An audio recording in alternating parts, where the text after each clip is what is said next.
పంపించేయక ముందే తనంతట తానే వెళ్ళిపోవాలి, పార్టీ నుంచి బహిష్కరించక ముందుకే వెళ్ళిపోండి అని చెప్పేసి అల్టిమేటం జారీ చేస్తున్నారు. మా కరెస్పాండెంట్ సునీల్ అందుబాటులో ఉన్నారు. సునీల్, మొత్తానికి గాలివానగా మారిపోయింది, ఒక భారీ తుఫాన్ రాబోతోందా? ఇక నిర్ణయం టీపీసీసీ తీసుకోబోతోందా? ఏఐసీసీ నుంచి ఎట్లాంటి రియాక్షన్ వచ్చేటువంటి అవకాశాలు ఉన్నాయి?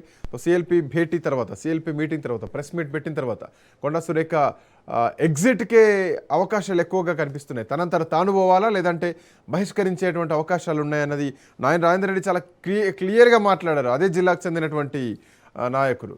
ఏం జరగబోతోంది, ఏం ఎక్స్పెక్ట్ చేయొచ్చు సునీల్?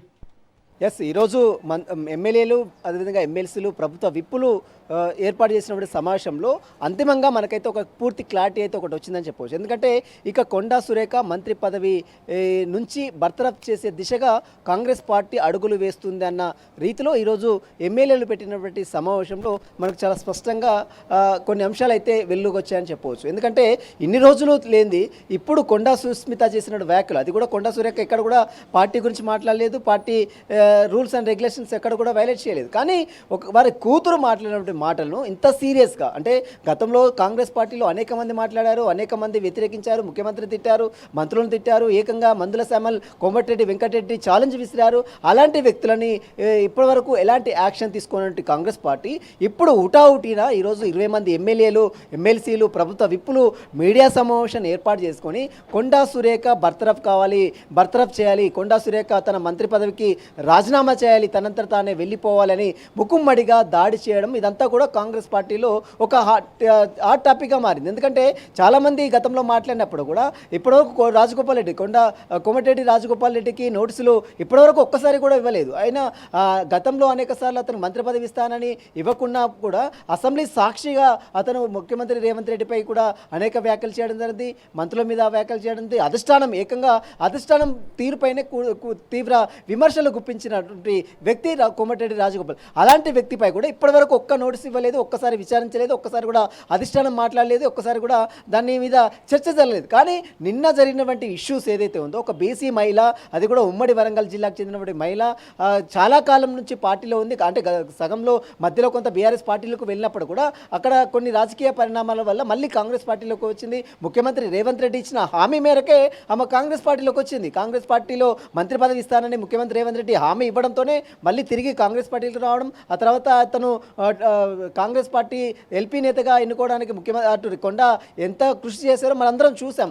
అలాంటి తరుణంలో ఇప్పుడు కొండా సురేఖని బర్తరఫ్ చేయాలి, రాజీనామా చేయాలని ఏకంగా ఎమ్మెల్యేలు వచ్చి, అదేవిధంగా విప్లు వచ్చి ప్రెస్ మీట్ పెట్టడం, అసలు వీరి వెనక ఎవరు నుండి నడిపిస్తున్నారు, ఇదంతా కూడా 22A నిషేధిత భూములని డైవర్ట్ చేయడానికే, అంటే ముఖ్యమంత్రి రేవంత్ రెడ్డి సోదరులు వస్తున్నటువంటి ఆరోపణలు, భూ ఆరోపణల్ని డైవర్ట్ చేయడానికే కొండా ఎపిసోడ్ని ముందుకు తీసుకొచ్చి ఇదంతా కూడా రాద్దాం చేసే దిశగా అడుగులు వేస్తున్నట్టు కూడా పెద్ద ఎత్తున విమర్శలు అయితే వస్తున్నాయి. ఇప్పుడు ఈరోజు జరిగినటువంటి సమావేశంలో అంతిమంగా మనకు ఒకటే ఫైనల్గా ఇక కొండా సురేఖని క్యాబినెట్ హోదా నుంచి తప్పించే ప్రయత్నం జరుగుతుంది. ఇక్కడ ఇది చూస్తే మనకు చాలా స్పష్టంగా అర్థమవుతుంది శ్రీకాంత్. ఎందుకంటే ఇంతకాలం లేనటువంటి ఎమ్మెల్యేలు, రాజగోపాల్ రెడ్డి మాట్లాడినప్పుడు స్పందించినటువంటి 20 మంది ఎమ్మెల్యేలు, ప్రభుత్వ విప్పులు, ప్రభుత్వ ఎమ్మెల్సీలు, ఇప్పుడు కొండా సుస్మిత ఒక మంత్రి కూతురు అయి ఉండొచ్చు, కానీ ఎక్కడ కూడా జెడ్పీటీసీలో పోటీ చేయలేదు, ఎంపీటీసీలో పోటీ చేయలేదు, ఎమ్మెల్యే పోటీ చేయలేదు, కనీసం వార్డు మెంబర్ కూడా పోటీ చేయలేదు, అసలు పార్టీలో ఉందా లేదో కూడా తెలియనటువంటి వ్యక్తి. అలాంటి వ్యక్తి మాట్లాడినటువంటి మాటలకు ఇంత సీరియస్గా తీసుకున్నటువంటి కాంగ్రెస్ పార్టీ ఏ రకంగా ముందుకు, అంటే కొండా సురేఖని మంత్రి పదవి తప్పించాలనే ప్రయత్నంలో భాగమే ఈరోజు ఈ కుట్ర జరుగుతున్నటువంటి విమర్శలు అయితే పెద్ద ఎత్తున వస్తున్నాయి. ఈరోజు అదే సారాంశం. ఈరోజు ఎమ్మెల్యేలు, విప్పులు, అదేవిధంగా ఎమ్మెల్సీలు జరిపినటువంటి సమావేశంతో పాటు అది కూడా మొత్తం కూడా కొండా సురేఖనే టార్గెట్ చేశారు. ఇప్పుడున్నటువంటి పరిస్థితుల్లో కేవలం కొండా సురేఖ పైనే వేటు వేసేటువంటి అవకాశం కనిపిస్తుందా? ఇదే సిఎల్పి సమావేశం తర్వాత జరిగిన ప్రెస్ మీట్లో మిగతా నాయకులపైన కూడా చర్చలు జరిగినాయి. ఏది చెన్నారెడ్డి విషయం, మేఘారెడ్డి విషయం, పంచాయతీ కానీ, లేదంటే కోమటిరెడ్డి రాజగోపాల్ రెడ్డికి సంబంధించినటువంటి ఇష్యూనే కానీ, ఈ అంశాలను కూడా ప్రధానంగా మీడియా అడిగినటువంటి ప్రశ్నలకు అందరికీ ఒకటే న్యాయం ఉంటుందని చెప్పేసి అటు నాయన రాజేందర్ కానీ, వేడమ బొజ్జు కానీ వీళ్ళందరూ మాట్లాడుతున్నటువంటి పరిస్థితి. సో కేవలం కొండానే టార్గెట్ చేస్తే రేపొద్దున రియాక్షన్స్ ఎట్లా ఉండొచ్చు? సో అందరికీ సమన్యాయం అన్న సిద్ధాంతం కాంగ్రెస్ పార్టీలో లేదు. సో మిగతా వాళ్ళు నేరుగా ప్రభుత్వాన్ని విమర్శించారు, అసలు అభివృద్ధి జరగట్లేదు, కొంతమంది ఎమ్మెల్యేలు మాకే నిధులు రావట్లేదు అని చెప్పేసి చాలా సందర్భాల్లో ఎన్నం లాంటి నాయకులే బహిరంగంగా మాట్లాడినటువంటి సందర్భాలు. సో ఇప్పుడు అందరికి ఒకే న్యాయం ఉంటుందా, లేదంటే కొండాను ఇక బహిష్కరించేటువంటి సమయం ఆసన్నమైందా? ఎస్ ఖచ్చితంగా తెలంగాణ రాష్ట్రంలో కాంగ్రెస్ ప్రభుత్వం ఏర్పడి ఇప్పటికీ 2.5 ఏళ్ళు పూర్తవుతున్నప్పుడు కూడా ఇంకా అంతర్గత కుమ్ములాటలు అసమ్మతి నేతల విమర్శలు ఇంకా పార్టీలో వస్తూనే ఉన్నాయి. ఓవైపు పార్టీ ప్రభుత్వము రెండు వేర్వేరని ముఖ్యమంత్రి రేవంత్ రెడ్డి చెప్తున్నప్పుడు కూడా పార్టీ ప్రభుత్వం ఒకే సమన్వయంతో ముందుకెళ్లాలని టీపీసీ మహేష్ కుమార్ గౌడ్ అనేకసార్లు చెప్తున్నాడు. ముఖ్యమంత్రి అందుకు భిన్నంగా మాట్లాడుతున్నారు. ముఖ్యమంత్రికి అదేవిధంగా టీపీసీకి మధ్య గ్యాప్ ఉందని చాలాసార్లు విమర్శలు కూడా వచ్చాయి.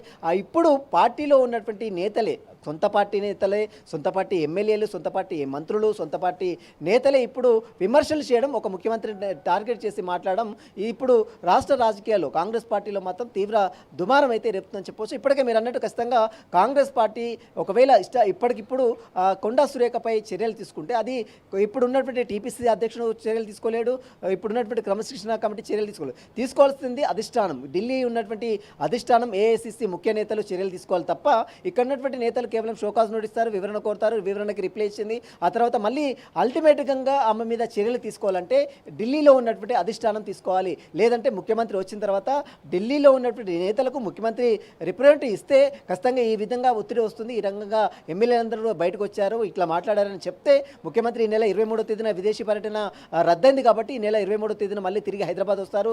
23వ తేదీన మళ్ళీ ఎమ్మెల్యేలందరూ కూడా ముఖ్యమంత్రి రేవంత్ రెడ్డి వచ్చిన తర్వాత ఖచ్చితంగా కలుస్తాము, అవసరమైతే అధిష్టానం దగ్గర కూడా ముఖ్యమంత్రిని తీసుకొని వెళ్తాము, ఖచ్చితంగా అక్కడ మాట్లాడతాము. ఎట్టి పరిస్థితుల్లో మంత్రి కొండా సురేఖ ఇంకా కేబినెట్ హోదాలో కొనసాగడానికి వీల్లేదు. కొండా సురేఖ కొండా సుష్మిత పటేల్ అడిగినటువంటి ప్రశ్నలకు ఇప్పటికీ సమాధానం లేదు. గతంలో సున్నపు ఫ్యాక్టరీలకు సంబంధించినటువంటి విషయంలో సంతకాలు పెట్టమన్నారు, అప్పుడు సౌత్ కొరియాలో ఉన్నటువంటి రేవంత్ రెడ్డి సో ప్రెజర్ తెచ్చారు, సో పాయింట్ బ్లాంక్లో గన్ను పెట్టారని చెప్పేసి దానికి ఇంతవరకు సమాధానం లేదు. ఈరోజు 200 కోట్లకు సంబంధించి రేవంత్ రెడ్డి సోదరులకు సంబంధించినటువంటి విషయంలో కూడా ఇక్కడ క్లారిటీ లేదు. సో ఈ క్లారిటీ లేకుండానే ఒకవేళ కొండా సుష్మిత వ్యాఖ్యల్ని పరిగణలోకి తీసుకొని కొండా సురేఖ పైన వేటు వేస్తే సో రేపటి నుంచి ఎదుర్కోవాల్సినటువంటి సమస్యలు ప్రభుత్వానికి ఇంకెక్కువ ఉండేటువంటి అవకాశం లేదా? సో అంటే ఇక్కడ చిన్న ఎగ్జాంపుల్ కనిపిస్తోంది. ప్రభుత్వం అయిపోయిన తర్వాత, పడిపోయిన తర్వాత కేసీఆర్ కూతురు కవిత బయటకు వచ్చి ఆ ప్రభుత్వంలో జరిగినటువంటి అవినీతి గురించి మాట్లాడుతున్నారు. సరే, ప్రతిపక్షంలో ఉన్నారు కాబట్టి అది అధికార పక్షానికి ఆయుధమైంది. కానీ ఇప్పుడు సొంత పార్టీ, సొంత ప్రభుత్వంలోనే రేపొద్దున ప్రెస్ మీట్లు పెట్టి జరిగినటువంటి అవినీతులు కానీ తన దగ్గర ఉన్నటువంటి చిట్టా మొత్తం ఇప్పుతా అని చెప్పేసి ఇప్పటికే కొండా సుష్మిత పటేల్ చేసినటువంటి కామెంట్స్ నేపథ్యంలో భవిష్యత్ ప్రమాదం కనిపించట్లేదా ప్రభుత్వానికి? ఎస్ ఖచ్చితంగా మనం ఒకసారి బీఆర్ఎస్ ప్రభుత్వం చివరి సమయంలో ఈటెల రాజేందర్ బయటకు వచ్చిన తీరు కూడా మనం ఒకసారి ఇక్కడ ప్రస్తావించాల్సిన అవసరం ఖచ్చితంగా ఉంటుంది. ఆ తర్వాత పొంగులేటి శ్రీనివాసరెడ్డి కూడా బయటికి ఏ రకంగా బీఆర్ఎస్ నుంచి పార్టీ నుంచి బయటకు వచ్చారో ఇప్పుడు సేమ్ టు సేమ్ రిపీట్ కూడా కొండా సురేఖ బయటకు వచ్చిన, అదేవిధంగా కోమటిరెడ్డి రాజగోపాల్ రెడ్డి బయటకు వచ్చిన, చెన్నారెడ్డి బయటకు వచ్చిన, ఇప్పటికే జీవన్ రెడ్డి కూడా బయటకు వచ్చాడు. కాబట్టి ఈ ముఖ్య నేతలు ఎప్పటి నుంచో కాంగ్రెస్ పార్టీలో ఉన్నటువంటి ముఖ్య నేతలు ఇప్పుడు బయటకు వస్తే మాత్రం కాంగ్రెస్ పార్టీలో కొంత వ్యతిరేకత అయితే ఖచ్చితంగా వచ్చే అవకాశం. ఎందుకంటే ఇప్పటికే గ్రామీణ స్థాయిలో, క్షేత్రస్థాయిలో కాంగ్రెస్ పార్టీకి కొంత ఆదరణకరమైన నేపథ్యంలో ఇచ్చినటువంటి 6 గ్యారెంటీలు ఇంకా అమలు కాలేదు. 2.5 సంవత్సరాలు పూర్తవుతున్నప్పటికీ కూడా ఇంకా అసమ్మతి నేతల అంతర్గత కుమ్ములాటలు, అసమ్మతి నేతల విమర్శలు ఇంకా కాంగ్రెస్ పార్టీని వెంటాడుతూనే ఉన్నాయి. కాబట్టి ఇప్పుడు ఈ తరుణంలో కొండా సురేఖ మంత్రి పదవి నుంచి తప్పిస్తే మాత్రము ఉమ్మడి వరంగల్ జిల్లాకు భారీ నష్టం ఏర్పడే అవకాశం ఉంది.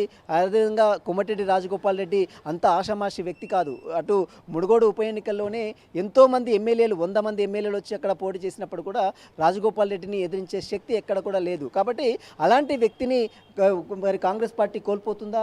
ఇప్పటికే జీవన్ రెడ్డి కోల్పోయినటువంటి నేపథ్యంలో, జగిత్యాల మొత్తం కూడా పట్టు కోల్పోయినటువంటి నేపథ్యంలో ఇప్పుడు ఉన్నటువంటి ఉమ్మడి వరంగల్ జిల్లా కావచ్చు, ఉమ్మడి నల్గొండ జిల్లా కావచ్చు, దీని ప్రభావం అయితే వచ్చే ఎన్నికల్లో మాత్రం ఖచ్చితంగా తీవ్ర ప్రభావం పడే అవకాశం అయితే చాలా స్పష్టంగా ఉంది. ఇక విమర్శలు కూడా ఈరోజు ముఖ్యమంత్రి రేవంత్ రెడ్డి పర్యటన రద్దయిందంటే బీఆర్ఎస్ కావచ్చు, బీజేపీ కూడా విమర్శలు అయితే అంటే ప్రభుత్వం ఎక్కడ కూలిపోతుంది ముఖ్యమంత్రి సునీల్, ఇది పార్టీకి సంబంధించినటువంటి అంశం, పార్టీ నుంచి బహిష్కరించడమే ఇక్కడ ప్రధానమైనటువంటి అంశం.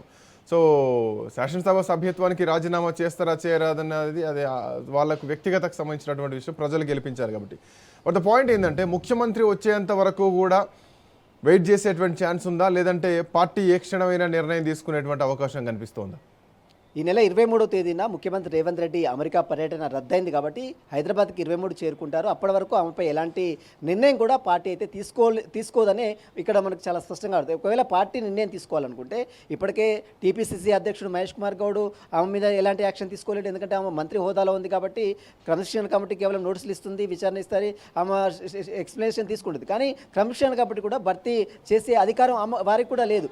ఇక అధికారం ఉన్నటువంటి వ్యక్తులు ఎవరైతే ఉన్నారో అది ఏఐసీసీ అధ్యక్షుడు మల్లికార్జున ఖర్గే కావచ్చు, కేసీ వేణుగోపాల్ కావచ్చు, ఏఐసీసీ సెక్రటరీ కావచ్చు, వారు తీసుకోవాలి తప్ప, లేదా ముఖ్యమంత్రి వచ్చిన తర్వాత ముఖ్యమంత్రి కూడా డైరెక్ట్గా నిర్ణయం తీసుకోవడానికి కూడా వీలేదు. ఎందుకంటే ముఖ్యమంత్రి తన క్యాబినెట్లో ఎవరు ఉండాలి, ఎవరు ఉండొద్దు అనేది ముఖ్యమంత్రికి నిర్ణయం ఉన్నప్పుడు కూడా అధిష్టానం నిర్ణయమే ఫైనల్గా ఉంటుంది. కాంగ్రెస్ పార్టీ అనేది జాతీయ పార్టీ కాబట్టి, అది మహాసముద్రం లాంటి పార్టీ కాబట్టి, ఆ మహాసముద్రంలో నిర్ణయం తీసుకునే అధికారము ఢిల్లీలో ఉన్నటువంటి అధిష్టానానికి మాత్రమే ఉంటుంది. కాబట్టి అధిష్టానం ఈ విషయంలో మరి ఏ రకంగా రెస్పాండ్ బట్ సునీల్, వెనకాల బీజేపీ బీఆర్ఎస్ ఉన్నదేమో, కుట్ర జరుగుతోంది, పార్టీ గుంటనక్కలు ఉన్నాయి, పార్టీలో కొన్ని గుంటనక్కలు ఉన్నాయి, కొండ వెనక అవి నడిపిస్తున్నాయి. అంటే పార్టీలో ఉన్న వాళ్ళు ఎవరైనా ఉన్నారా కొండా సురేఖ వెనకాల కొంత బలం చేకూర్చే వాళ్ళు? సో ఎందుకంటే ఈ మధ్యకాలంలో ఏ జిల్లా చూసినా కానీ వ్యతిరేక వర్గమే పెరుగుతుంది. పార్టీ ఫిరాయించినటువంటి ఎమ్మెల్యేల స్థానంలో కూడా వ్యతిరేకతమే కనిపిస్తోంది. సో ఇది పార్టీ పరంగానే కొంత సపోర్ట్ ఉందా? కొండా సురేఖకు ఆ ధైర్యంతోనే ముందడుగు వేసిందా? ఏకంగా కొండనే ఢీగొట్టారనుకోవచ్చా? లేదంటే బీఆర్ఎస్ పార్టీ నాయకులు ఎమ్మెల్యేలు ఇందాక సిఎల్పీలో మాట్లాడినట్టు బీఆర్ఎస్ బీజేపీ కుట్ర ఉన్నదని అనుకోవచ్చా? సో నాకు తెలిసి అయితే ఇక్కడ బీఆర్ఎస్ బీజేపీ కుట్ర పెద్దగా అనిపించట్లేదు. కొండా సురేఖకు అంత అవసరం ఉందని మాత్రం నాకు అనిపించట్లేదు. సో మీరేమనుకుంటున్నారు? ఎస్, ఖచ్చితంగా. ఎందుకంటే కొండా సురేఖ ఎంతో సుదీర్ఘ రాజకీయ అనుభవం ఉన్నటువంటి వ్యక్తి. కొండా మురళి అంటే ఉమ్మడి వరంగల్ జిల్లా కాదు, ఏకంగా తెలంగాణ రాష్ట్రం కావచ్చు, ఆంధ్రప్రదేశ్ కావచ్చు, ఉమ్మడి తెలుగు రాష్ట్రాల్లో కూడా వీరు తెలియనటువంటి ఫ్యామిలీ ఎవరు కూడా లేదు. అలాంటి వ్యక్తులు అంత సిల్లిగా వేరే వ్యక్తుల ప్రోద్బలం తీసుకొని ప్రభుత్వం మీద బదనం చేసే కుట్ర అయితే చేయకపోవచ్చు అనేది నా అభిప్రాయం. ఎందుకంటే ఇప్పటివరకు నేను చూస్తున్నటువంటి సుదీర్ఘ రాజకీయ అనుభవం ఉన్నటువంటి కొండా సురేఖ అంటే గతంలో మనం వైఎస్ఆర్ వీరాభిమానిగా ఉంది, ఆ తర్వాత వైఎస్ఆర్సీపీలో పార్టీలో జాయిన్ అయింది, ఆ తర్వాత మళ్ళీ బీఆర్ఎస్ పార్టీలో కొంత వ్యక్తిగత విభేదం వల్ల మళ్ళీ పార్టీ నుంచి బయటకు వచ్చింది, ఆ తర్వాత కేసీఆర్తో కూడా డి అంటే డి అని బయటకు వచ్చినటువంటి కొండా సురేఖ ఇప్పుడు తన కాంగ్రెస్ పార్టీ అంటే అపారమైన గౌరవం ఉంది.